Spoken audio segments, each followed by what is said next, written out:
देशाचे माजी पंतप्रधान डॉक्टर मनमोहन सिंग यांचं काल रात्री वयाच्या 92व्या वर्षी दुःखद निधन झालं. देशामध्ये नवीन आर्थिक क्रांती आणणारे अर्थतज्ज्ञ अशी त्यांची ओळख होती. त्यांच्या निधनाच्या पार्श्वभूमीवर आज कोल्हापूर शहर काँग्रेस कमिटीने ऐतिहासिक बिंदू चौकात श्रद्धांजली वाहिली. यावेळी बोलताना शहराध्यक्ष सचिन चव्हाण म्हणाले, देशाचे माजी पंतप्रधान अर्थतज्ज्ञ माननीय डॉक्टर मनमोहन सिंग साहेबांचं या ठिकाणी काल दुःखद निधन झालं. या दुःखद निधनाच्या वार्तेमुळे या ठिकाणी संपूर्ण काँग्रेसमध्ये एक दुःखद अवकळा पसरलेली आहे. कालच या ठिकाणी बेंगलोरमध्ये आपलं अधिवेशन होणार होतं बेळगावमध्ये, तर ते सुद्धा स्थगित करण्यात आलेलं आहे आणि 7 दिवसासाठी हा दुखवटा असणार आहे. देशातील सर्व काँग्रेसचे सर्व कार्यक्रम या ठिकाणी रद्द करण्यात आलेले आहेत. पुढील दिशा ही 7 दिवसानंतर ठरवली जाईल.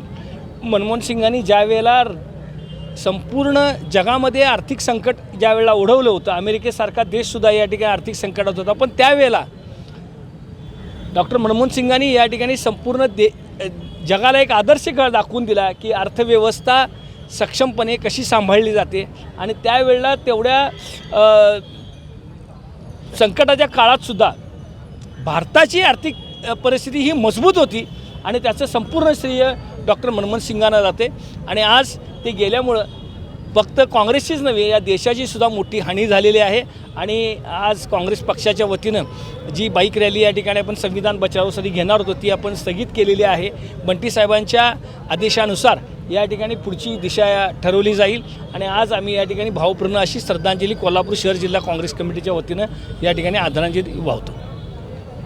या प्रसंगी काँग्रेसचे पदाधिकारी व कार्यकर्ते मोठ्या संख्येने उपस्थित होते.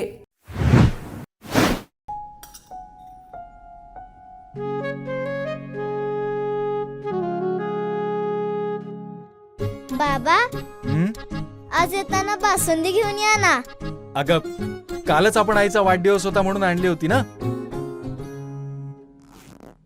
ऐकलं, गोकुळची बासुंदी पुन्हा खावीशी वाटतेय. खरं सांगू, मलाही खावीशी वाटतेय.